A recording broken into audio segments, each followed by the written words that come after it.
Hey, so it turns out the teaching is pretty hard work, which is why I'm sitting on my bed right now because I'm worn out. Uh, and yesterday it started snowing, which apparently is pretty unusual in Korea in March. So it's actually been pretty freezing cold.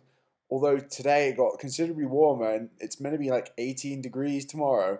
So that's quite a bizarre little season change going on there.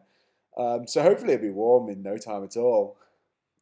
Um, Biggest highlight though that in so far in Korea really is the food. Like Korean food is so good.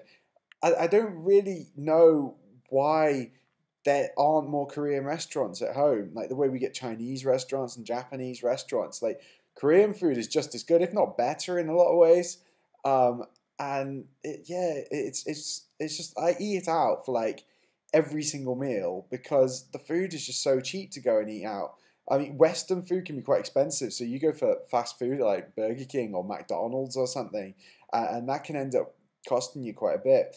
But you go down to the local shop and get a takeaway or eat in, and you get your main dish.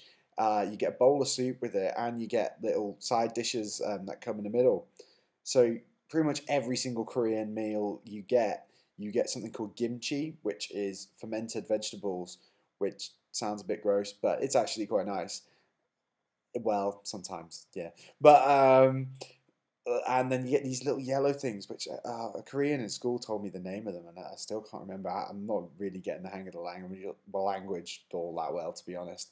Um, it's quite hard to grasp. And when you're ordering a meal, because everything is in Korean all the time, and most things aren't written in English, so you're kind of sitting there. You're either looking at a picture if there's a picture in the restaurant you're in.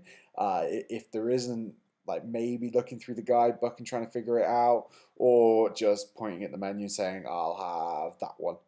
Um, but usually I get pretty lucky because I like most of the food. So like the one of the main meals that people know is bibimbap, which is really good. It's like kind of vegetables, shredded beef, and noodles with a hot red sauce and mixed all together. And of course that comes with the sides as well. Uh, and that's really good. Or then you get a lot of kind of soups and stews. That often have seafood in and noodles and often come with rice as well, which are also great. Then you get these kind of, it's almost like a barbecue, and you get like a cooker in the middle of your table, and you get all your side dishes, and you get extra side dishes for this one, and you get all these raw pieces of meat, and you just put the raw meat on the cooker and you cook it yourself. You get some tongs and a pair of scissors, and you chop up the bits of meat, and then you put it in a leaf of lettuce, wrap it all up with some stuff and some hot sauce, and eat it all in one go, which is really really good. Um, and that costs a little bit more, but it's still not very much. I mean, the average meal will cost you less than £2. Um, like sometimes less than that, maybe less than £3 for a slightly bigger one. Meat meals a little bit more, but still nothing compared to what you pay at home.